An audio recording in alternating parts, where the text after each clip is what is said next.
I want to start this message and really this series as a whole with a question.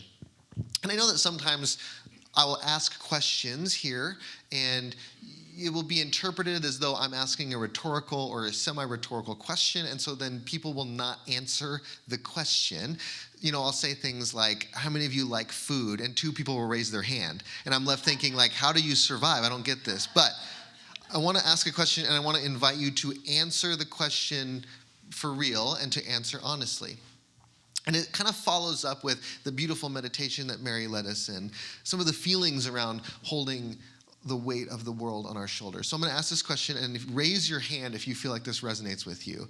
When it comes to all that is going on in the world, or maybe all that is going on in the communities that you are a part of, even just your family, do you ever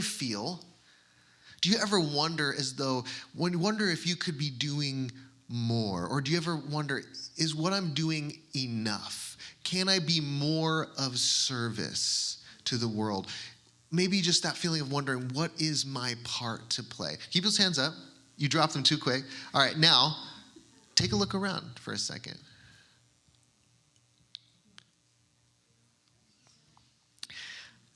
You can put them down now. All right, now up one more time. No, just kidding. We'll do a little bit of an aerobics kind of situation here. No, I share this and I invite us to see each other in this moment, to see your community, your friends, and to recognize that we all have a similar feeling. We all have this similar desire. See, last month we started a conversation, and we had this great series called Doing the Work, where I think we explored for all of us, what does it mean for me to grow as an individual? Like, what are some of the invitations in my life, the work that I can be doing on myself? How can I invite more love into my life, more self-awareness, maybe less reactivity? How can I recognize the things that I get caught up in that maybe don't actually matter? And so this new series is in many ways an evolution, a next step from that conversation we started a month ago. It's kind of a sequel series, if you will, which I think puts a lot of pressure on, because I don't know about you, but I've found that a lot of movie sequels are either better than the original or worse. But there's never a sequel that's just exactly the same. You know what I'm saying? Like, think of okay, maybe you disagree with me, but I hope this is better. But the real next step of this is that as we explored doing our own work in life, there is also this question of how does my own work and how that's brought about a more loving and compassionate version of myself, how does that fit into the needs of others and the needs of the world? Because I think we all just saw that all of us do care deeply about this, about how our life can fit into the collective and how we can serve a greater transformation and shift that is happening. I think regardless of how you look at things, regardless of what your perspective is on the world, I think we're all collectively feeling that really big, really important things are happening in our world right now. And for a lot of us, it weighs on us. And maybe even if we just zoom in a little bit, it might not be the world at large, but it might also be big things happening in your world, in your communities, in your family.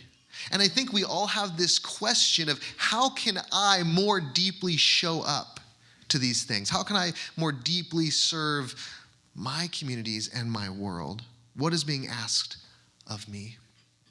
Sometimes those big questions can get distilled into a simple mantra. Sometimes we meet people, I don't know about you, but sometimes I'll meet someone, and even if that meeting is brief, I'll walk away with a new perspective on life, or even a mantra that helps me frame my story. I had a meeting like this very recently. I met someone who does kind of similar work as me, and I was talking to this person, telling them about my work, and I was saying, sometimes one of the biggest anxieties that weighs on me is that feeling of, is it enough?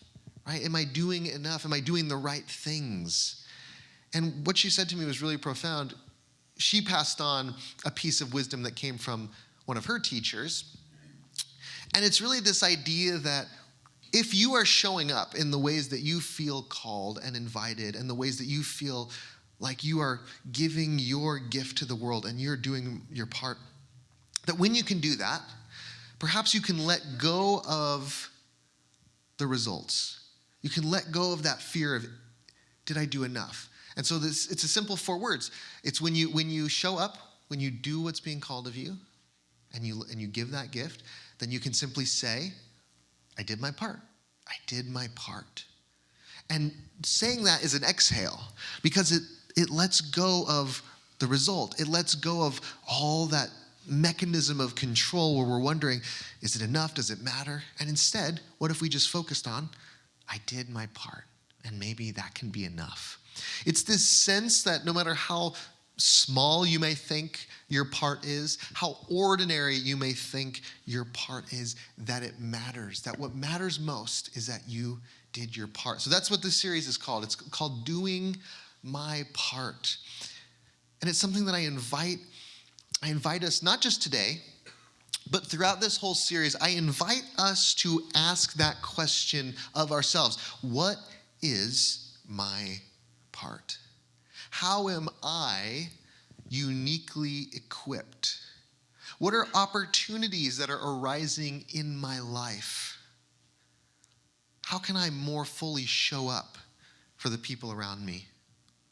And as something we're going to really more fully explore next week, how has my pain and how have some of the difficulties that I've overcome also shaped the very thing that I can bring to the world, that I can help other people in ways that I needed help? And so what I want to encourage us to do for the next few weeks is to really lean into that thing, right? The thing you're passionate about, the people that you want to help, the places that you want to fix or serve, the things that make up your part, whatever that might be. And that if we can lean into that, maybe we can also let go of the overwhelming burden of holding on to all of the world's problems. Now, if that's really going to be the nature of our conversation, knowing what to hold on to, what to let go of, then let us talk for a second about all that's going on in the world. Let's talk a bit about the world's problems. How many of us feel on some level that what we are facing in our world today is a sort of turning point, right? Maybe we're facing the systems that once supported us and that we once trusted in. They're no longer serving us. We need new ways of organizing, new ways of being human, new ways of living and loving in the world. Maybe what you're feeling is we're seeing sort of a death and rebirth, a collapse that our hope is it's a collapse that will give way to renewal. But however you frame it, right, whatever this big shift feels like for you, I think for all of us, when it comes to doing our part, it's not just something that, it would be really nice if I could find out what my part is so that I could feel like I have some kind of purpose, but it's more than that. It's that doing our part feels vital and essential for the transformation of consciousness, for the introduction of more love and unity into our world. It feels essential. I have a pastor friend who he takes a look at what's going on in the world. He calls it a polycrisis. Another word could be meta-crisis. And basically what he's saying is that we don't just face one crisis, but in a lot of ways we're facing the convergence of various crises that affect and are connected to one another. So, it's not that we just face a crisis of ecology or of our political systems or of technology, but that we face all of them together, and that beneath those crises, that there's actually a deeper root problem, and it's really a crisis of meaning, which is a psychological and spiritual crisis. Philosopher Ken Wilber expresses it like this: the problems facing the world today are not merely political, economic, or technological. They are problems of consciousness. Now, I think we've all in our own lives had experiences when there was a problem on the surface and a deeper problem underneath. It's kind of like illness. There's the symptom, but the symptom is not identical to the root. The root is something deeper. There's the presenting problem, but then there's the core issue. So the question is really, when it comes to our world today, is there something deeper than the problems on the surface? What if questions like, how do we rescue the value of the dollar? Or how do we lower gas prices? Or how do we finally defeat the opposing political party? Or even existential questions like, what do we do about AI? What if those are actually more even surface questions that are on the surface, hiding the fact that underneath it's really a question of what does it mean to be human? What is the value of life? Are we truly interconnected, right? Does my well-being deeply connect with the well-being of someone across the world from me? What do we want from life? How do we value this existence? And I think those questions are at the root and the core of all these other problems. And so if we're going to go with this for just a moment, right, just this idea that there is that which is on the surface, that which is the symptom, and there is something deeper and there is something more rooted, then I think what we really need is a shift in consciousness or an awakening or a coming to a sense of our unity and our connectedness, not just with each other, but with the planet. But if we're going to go down this rabbit hole, then what we really need to acknowledge is that the change that we're looking for, the change that we need, is not going to come from one place, from one person, from one field, right? That's far too narrow. That what we're actually looking for is an awakening that is going to happen across spheres, right? Because I know it can be intimidating to think, wow, we need advancement in the way we do healthcare. We need change in how our politics and that system works. We need to have deep concern and care for our environment. And it can feel intimidating to recognize that we actually need change and a change of consciousness across all these fields. It can be overwhelming to think about that level of coordination. Naturally, it makes me think about Ocean's 11, right? You remember this movie. If you cannot see the immediate and obvious connection, I'll point it out. No, it's like I don't know if you've seen those movies, but in the Ocean's 11 movies, they're heist movies. And it's a trilogy, but they're all just basically the same movie 3 times. And more or less, you have this crew of 11 people, and as they're doing a heist, every single person has a unique role to play, all timed and coordinated perfectly for the thing to go off right. So you have maybe someone who's, cracking the safe, and someone who's the getaway driver, and someone who's creating a distraction in the casino, and every single person has their role to play. And interestingly enough, I find this to be a picture of what we need in our world, because we are facing major crises, right? In a lot of ways, we need to see love and unity and awareness and care for all of mankind and care for the planet. We need to see that arise in all of these coordinated efforts in all these ways across many spheres of influence, because we're not simply robbing a casino, we're trying to heal mankind, right? It's a big task. But it's important to remember that we are all part of a collective. And that means that the change that we're looking for, the change that we want to see in the world, is going to happen as a collective. And what that means is that you and I are not responsible for more than our share. In fact, when you're watching sports and you see someone who is taking more than their share of responsibility, we call that a bad teammate, right? It's about recognizing what is ours and what isn't. And there's a relief here. It's a relief realizing we don't have to do it all. We don't have to be everything for everyone. Maybe the most important thing you can be is fully yourself. And as we'll explore next week, that is the gift you give, right? And being more curious about how that actually shows up in the world.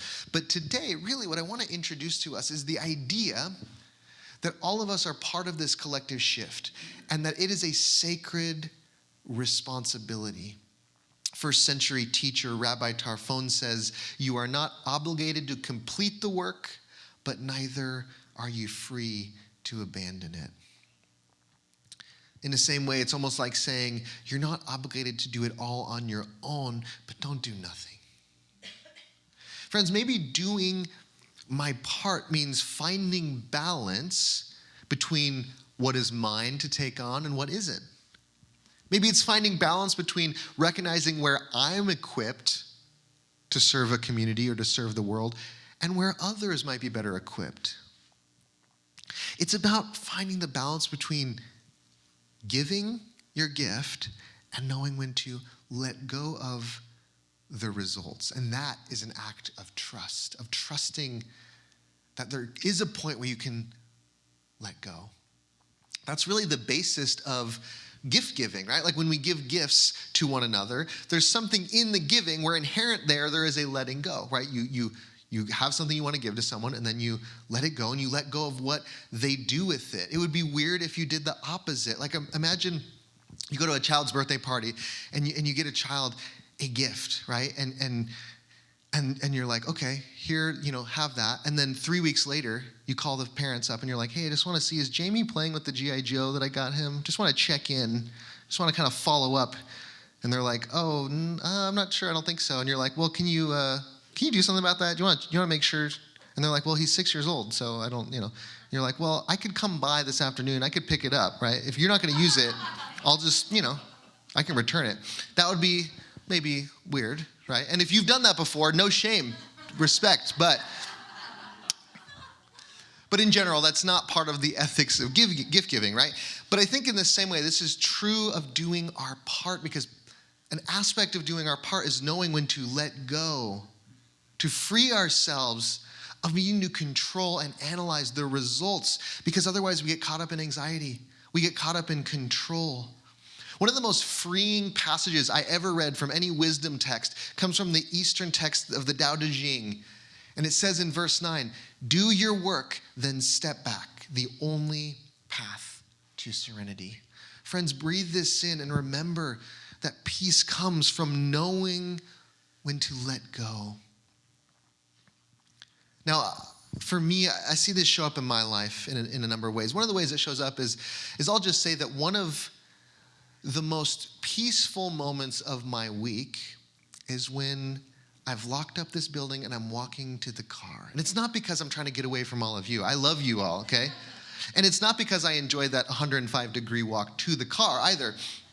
The reason why it's a peaceful moment for me is because when all is said and done, right, even though I certainly was anything but perfect, right, even though I know I've let people down, I know that I'm a human being and I fail others, but when a Sunday is over, there's a part of me that can just say, I did my part, right? I did what was called of me today, this day, right? It's going to be different next week and the week after and tomorrow, right? But I know for today, I did my part, and I can just rest in that and walk away and know when to give my gift and then know when to step back. And that it brings a serenity, like the Tao Te Ching says. But I wonder if you've found this in your own life, in all kinds of areas. I think this shows up in all different levels for us. Like maybe you're a parent out there, and this moment may have already happened for you, or this moment may still be coming for you, but there is a moment for every parent where there is an invitation to realize that it's time to let this child fly and go and live their life. And you're really given the opportunity to say, I did my part. I did my part, and now I entrust this child to the world, right? To the universe, and to recognize that I've done what I can do. And that could be obviously a very challenging moment, and a tension is there, but there's also a freedom there. Maybe this is even an awareness that can meet us at the end of our lives. At the end of our lives when we're wondering, right, did I do enough?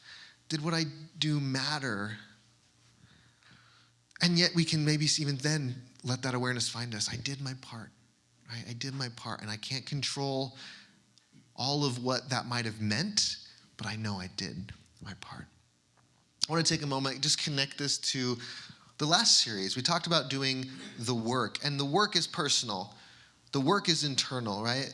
We talked about healing ourselves, right? And then the reality is, though, is that when we heal ourselves, we are bringing more healing into the world. We are showing up in different ways. We talked about raising our own consciousness and awareness, but when we do that, we are naturally showing up in a different way. We're inviting the consciousness and awareness of the collective to raise, right? We talked about increasing our capacity for love, and yet when we do that for ourselves, I'm obliged to think that it happens on a deeper, more collective level.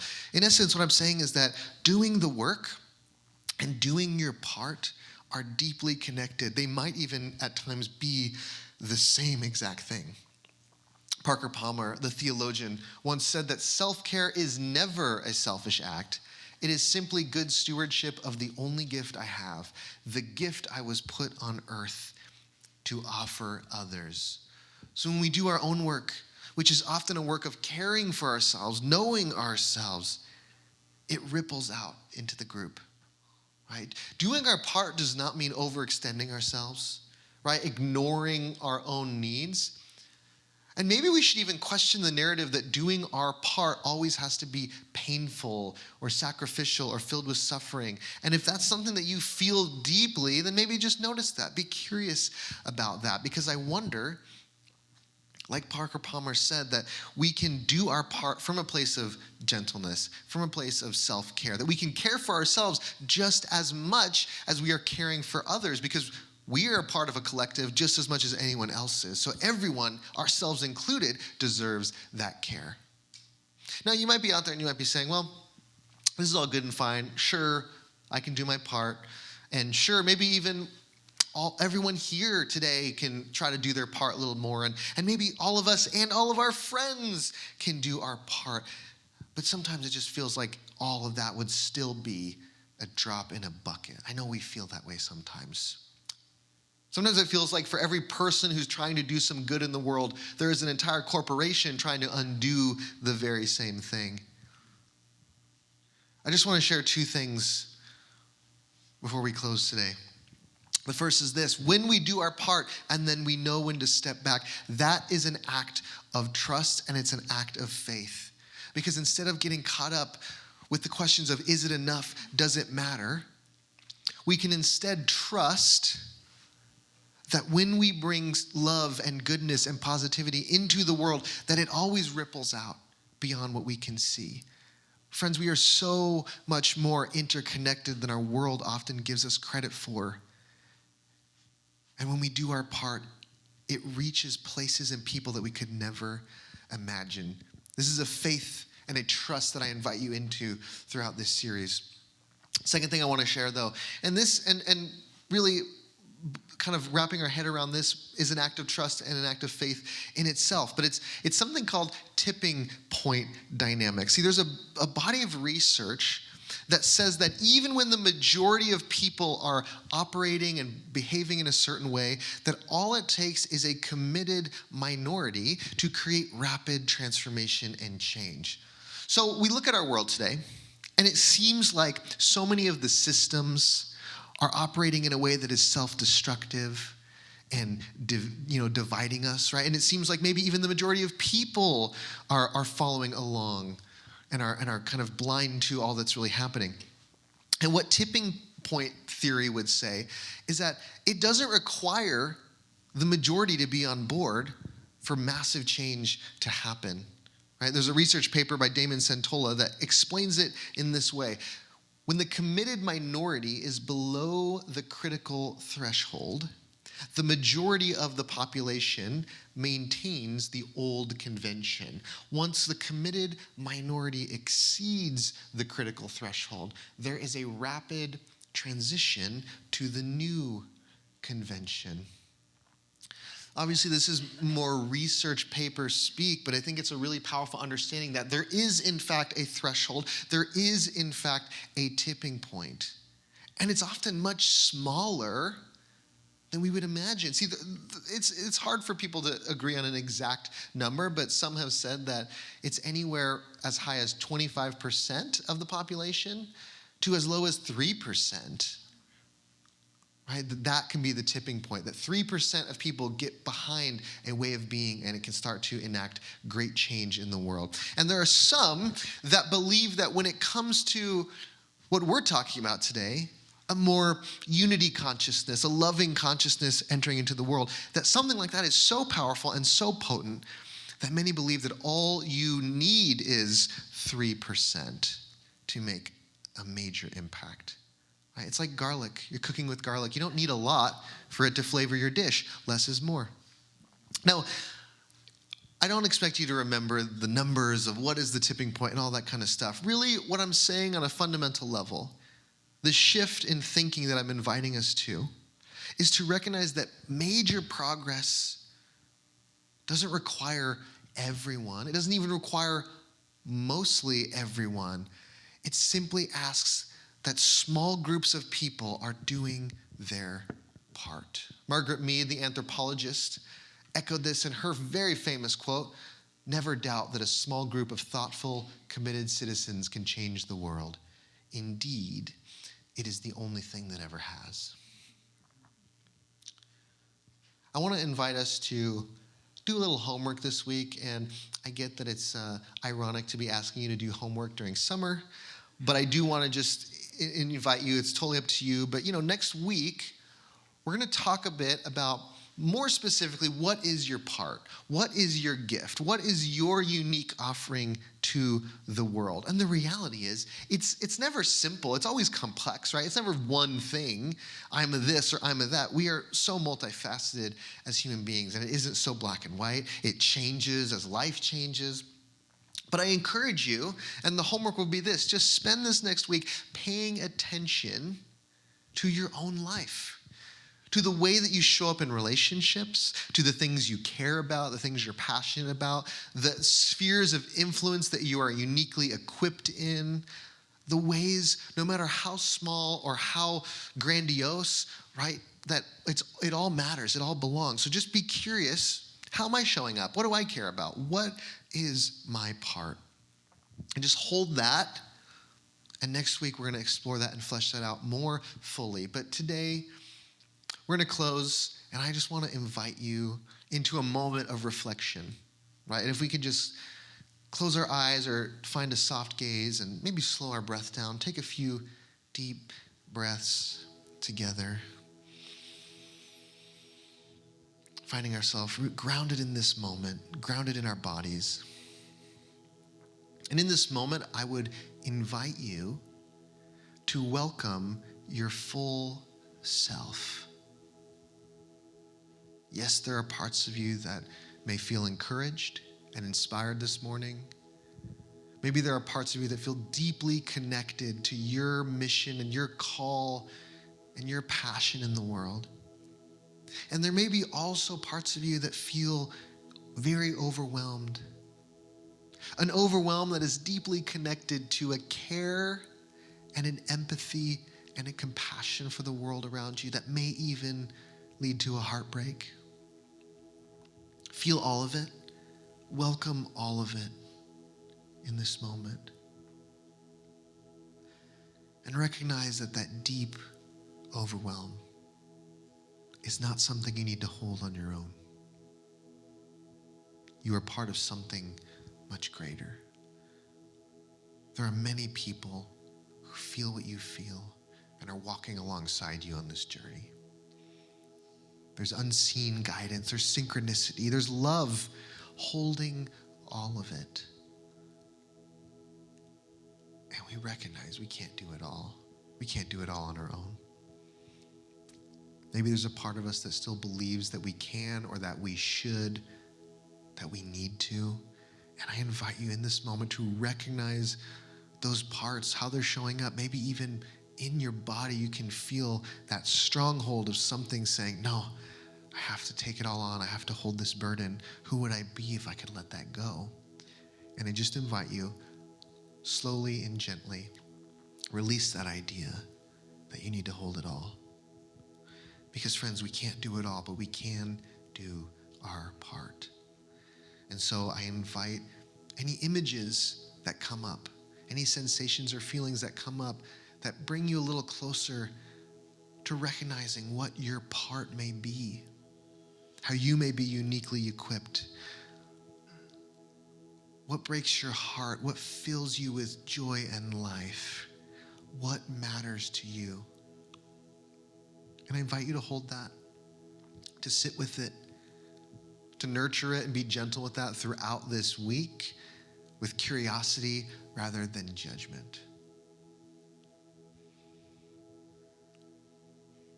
And just taking a couple final breaths of gratitude. Inhaling gratitude, exhaling anything that we're ready to let go of this morning, anything that might no longer be serving us. And when you feel ready, you can open your eyes.